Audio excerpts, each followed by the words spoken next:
Okay, we have 17 of us. I have no idea how many people will be able to gather today. I realize how many conflicts we have, and for our staff who have children, it's hard at lunchtime. I know that, but um, anyway, I'm grateful to Mary Ragan from PSI to join us today. She's going to talk to us about stress and our health.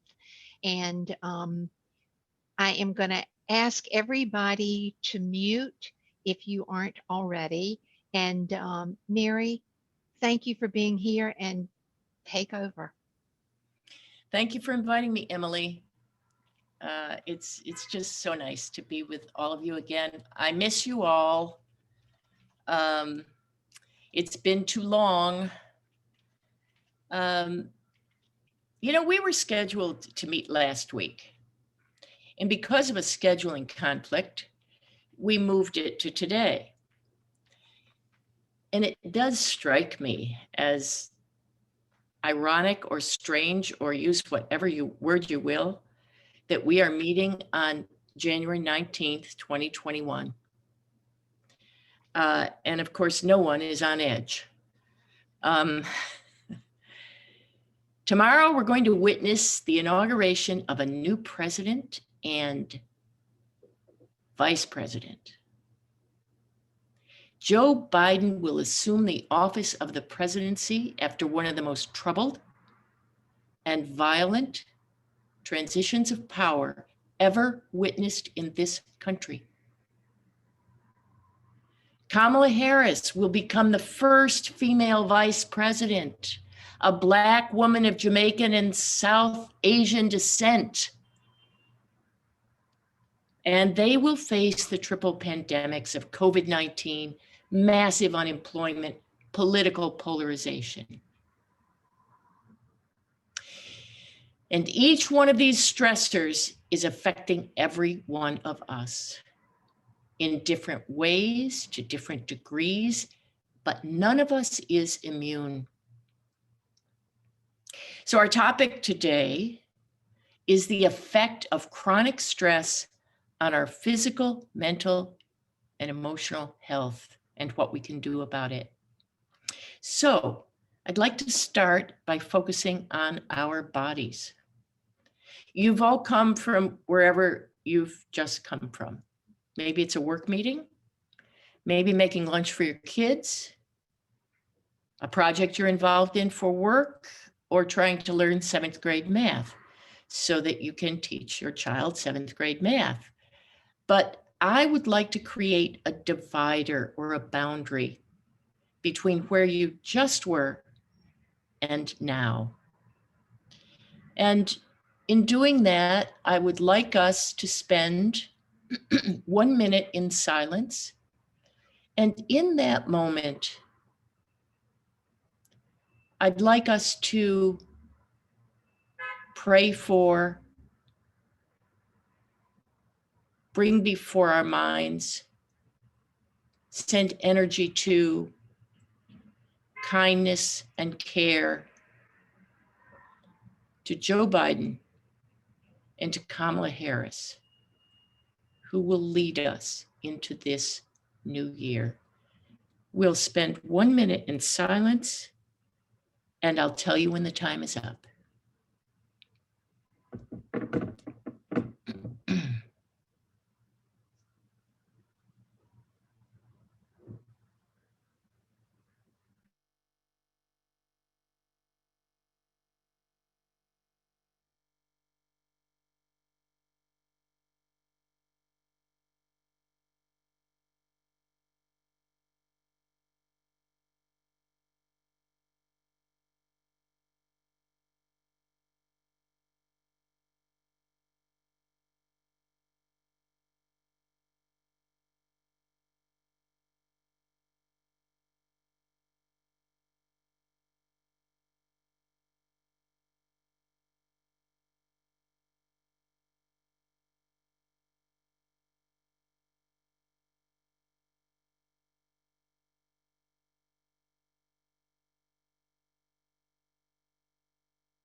That minute is up.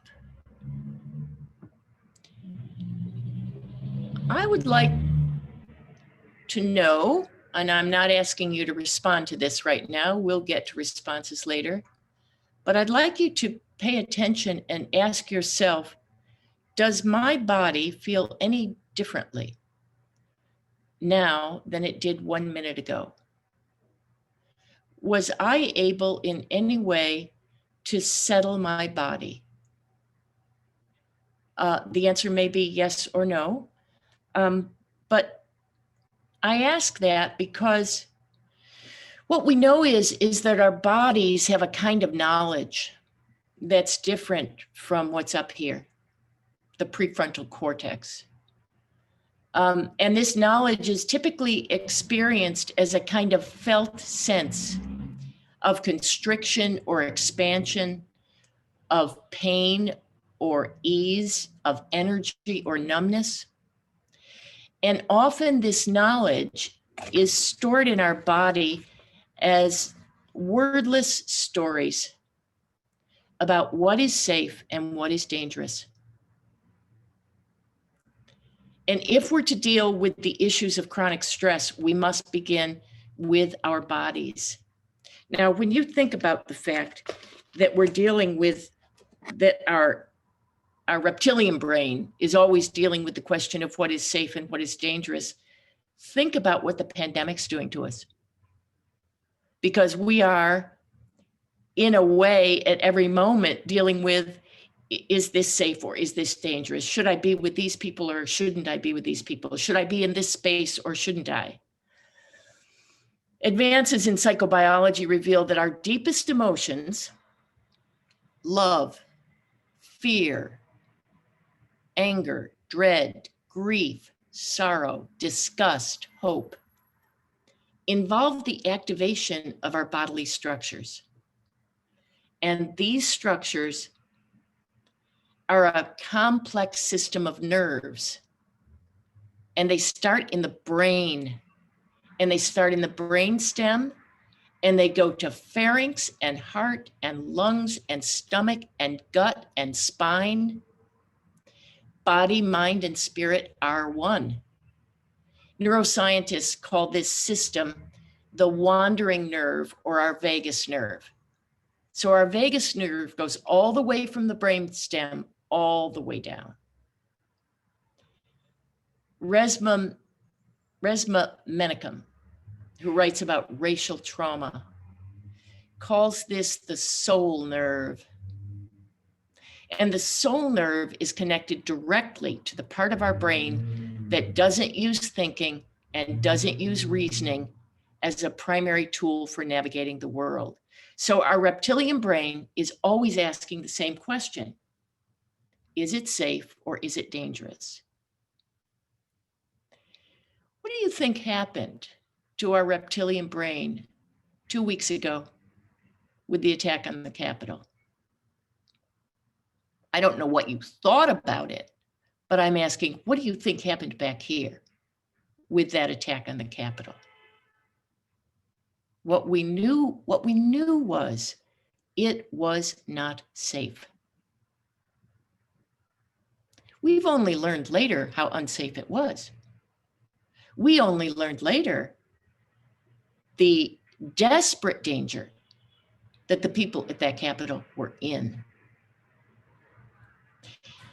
It was traumatic. Every person in that Capitol, from those who were guards to Capitol Police to lawmakers to people in the House to people in the Senate, every person was traumatized. Trauma causes us to react to present day events in ways that may seem wildly inappropriate. So we all know that what happened at the Capitol was traumatic. But many of us, some of us, have experienced trauma in our lives earlier. Sometimes that trauma causes us to react in ways that seem wildly inappropriate, overcharged, otherwise out of proportion. Whenever someone freaks out suddenly or reacts to a small problem as if it were a catastrophe, it is very often a trauma response. Something in the here and now is rekindling some old pain, some old discomfort. And the body tries to address it with reflexive energy that is still stuck in the nervous system. And this is what leads to over-the-top reactions. That trauma response is stuck here. It can't get out. We typically think of trauma as the result of a specific, deeply painful event, a serious accident, an attack, news of someone's death. And that may be the case. Okay, I found this on the web for serious accident and attack death. Check it out. Do you know what just happened? Does everyone know what just happened? Siri responded to me. Siri gave me a definition of trauma. Oh, well, it's the world we live in. So anyway, it can be a big deal, or it can be a response to anything that the body experiences as too much, too soon, too fast. So ask yourself the question, in these last 10 months, have there been times when you have thought to yourself, too much, too soon, too fast? What I'd like to do is I want to talk about a distinction between stressor and stress. So I will share my screen to do that.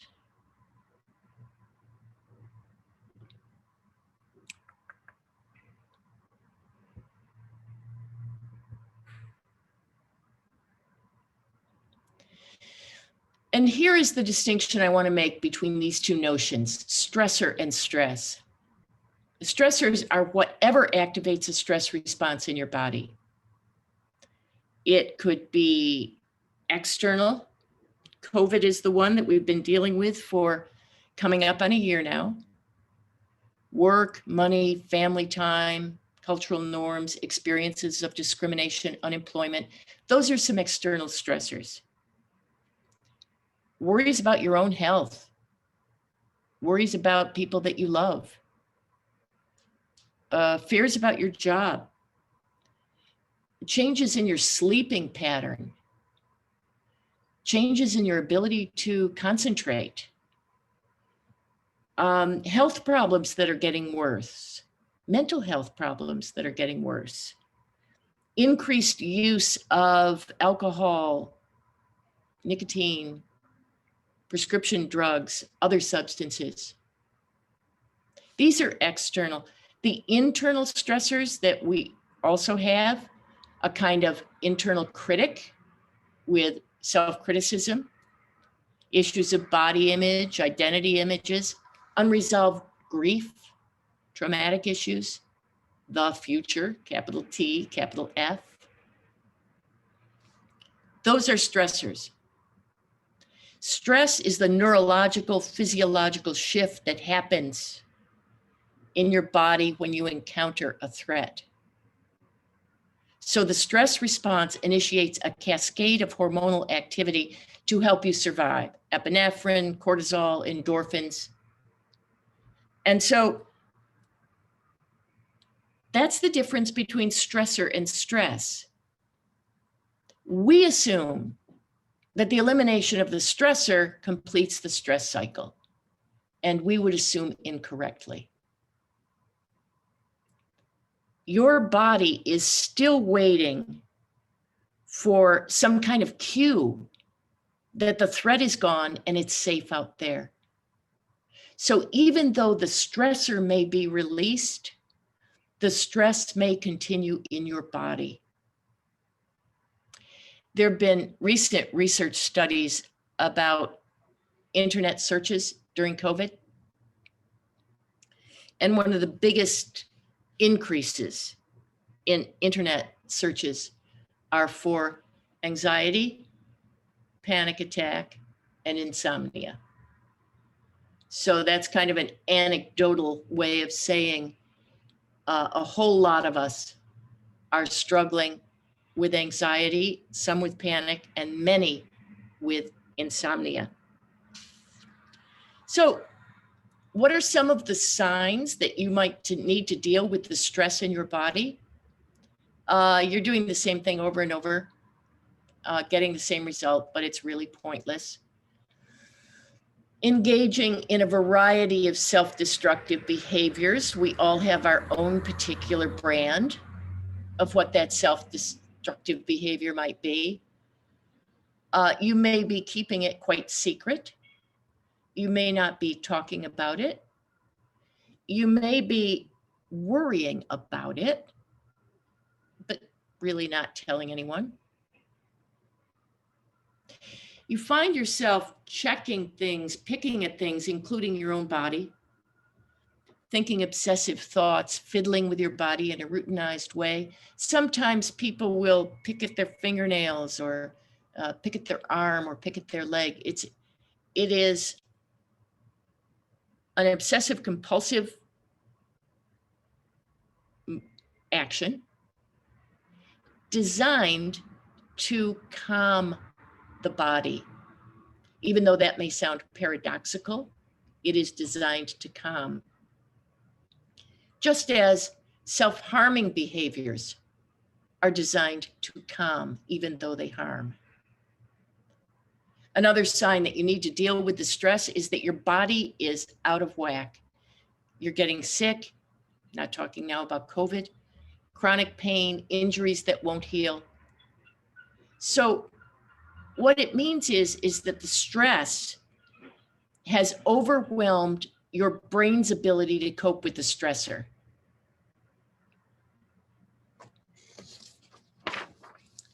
So, what is the one central reason that the stress cycle doesn't complete? How come it doesn't complete? One very common reason, and it's what we're dealing with now, is that a chronic stressor leads to chronic stress. Your brain gets activated. It activates the stress response. You do the thing it says, and the situation doesn't change. This pandemic, the public health pandemic, the unemployment pandemic, the anxiety pandemic, the racial injustice pandemic, are all chronic stressors. They are not going away, not right now. And so we may be in a kind of loop where the stress is really locked in our body. So what is the most common thing that happens? Cortisol is released. That's the hormone that results in fight, flight, or freeze. If your preferred method of dealing with stress is to fight, then you will get into fights. You will be irritable. You will take the anger approach. You will be probably difficult. If your preferred mode is flight, that means you'd much rather avoid the whole thing. And so you will flee the situation, the relationship, the job stress. And by the way, may be more vulnerable to depression because of your avoidance. The freeze method of dealing with stress is the most severe in a way. And this is when the parasympathetic nervous system just swamps your sympathetic nervous system and you shut down. You can't go forward, you can't go back. You can't fight, you can't flee. And so freeze is reserved for those threats that your brain perceives are life-threatening. So it is really a last-ditch response. From your brain's point of view, there's a life-threatening situation. In an extreme instance, it might mean you faint. It might mean you lose consciousness because you cannot tolerate the anxiety that's upon you. This is a key point. Deal with the stress before dealing with the stressor. What does that mean? It means that there's a whole bunch of things we have no power whatsoever to change. Exhibit A, the pandemic. We can do what we can do. We know all the steps. But in terms of changing the big picture, we don't have that power. So you have to deal with the stress level in your body. That's what you have to do before you even deal with the stressors. So for example, if you're in a relationship that is very, very troubling, and it's getting worse and worse, you might need to get yourself to a settled body before you can deal with that relationship at all. You may be having trouble at work.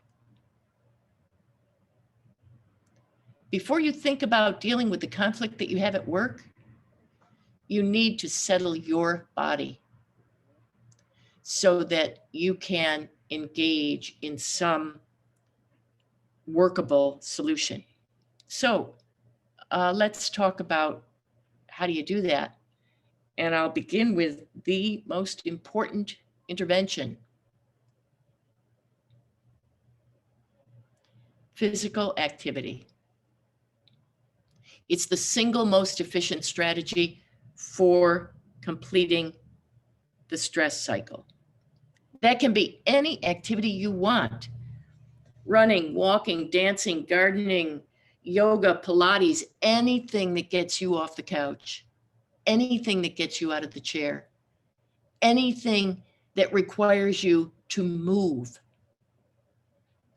You change your biochemistry when you move. And if you are sitting at a desk chair or on a couch or at a table all day long and you're not regularly moving, and then sometimes moving for longer periods of time, you will have a harder time releasing the stress from your body. Physical activity is what tells your brain you've survived, it's okay, it's safe now, you can go out. This is non-rational. This is not about the prefrontal cortex. This is about the reptilian brain understanding, okay, safe now.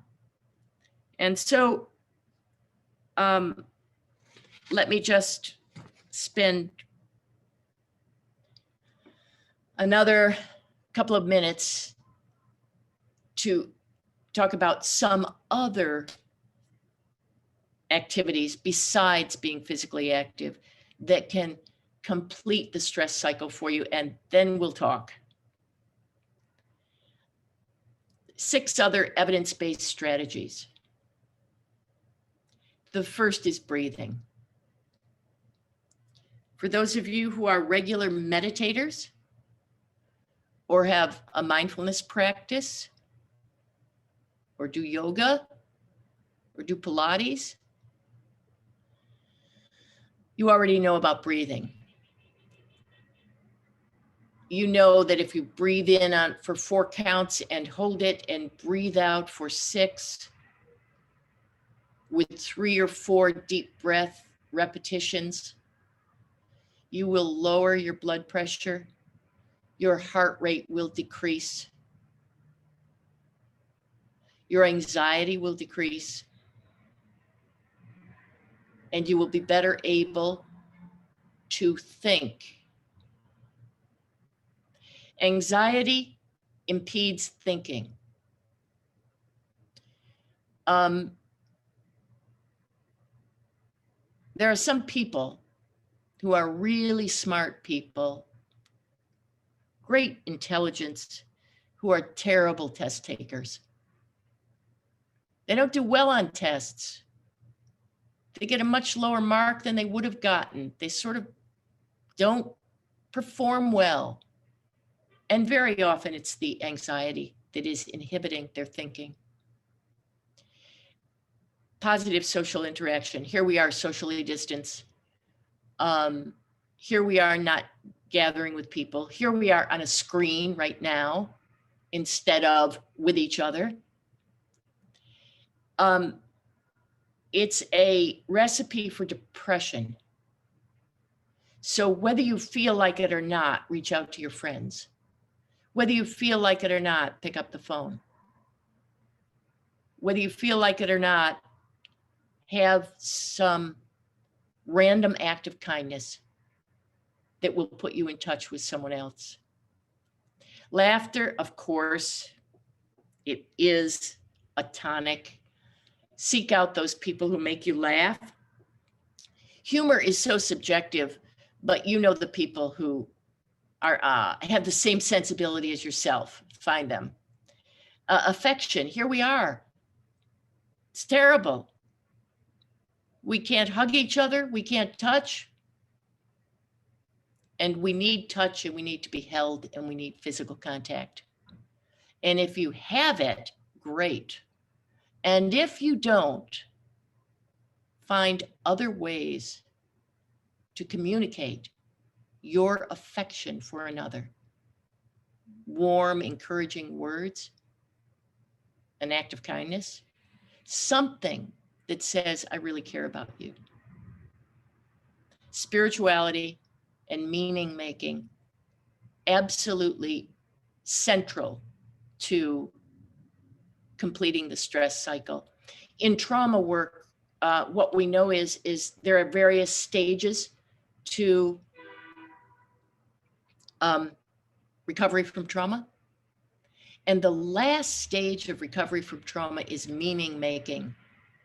And that is most often a spiritual journey. And that means you take this experience, what you've been through or what you're going through, and you make meaning of it. Nobody can make meaning for you. Only you can decide what this meaning will be.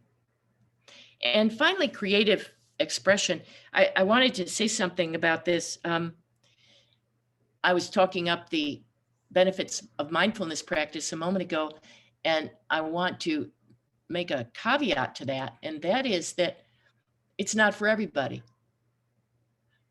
Some people, for example, have never liked meditating, and chances are they're not going to begin to like it, depending on why they don't like it. Some people are too anxious for it. And this kind of breathing and mindfulness meditation makes them more anxious. So I know of someone who has recently, an anxious person, who has never liked meditation, who is, by the way, a religious professional. She has just discovered painting by numbers. And it is so interesting to hear her talk about the experience of painting by numbers. I can remember this from when I was a kid. She has a place set up, she can go there. And painting by numbers requires no thinking. You know, number 5 is orange. So you go to orange, you go to number 5, and then you put it up here. And then blue is number 3, and you do that. You don't have to think about anything. But what your body is doing is something very trance-like. It's like this. It's like, you know about the popularity of adult coloring books in recent years. Part of that is that it is trance-like, which is another way of saying it settles your body. So I have talked quite enough. And I'm trying to find my cursor, which has, whoops, disappeared. Oh, wait. There we go.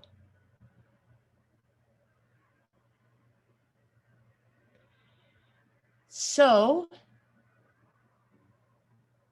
that was a lot of talk. Let's talk. What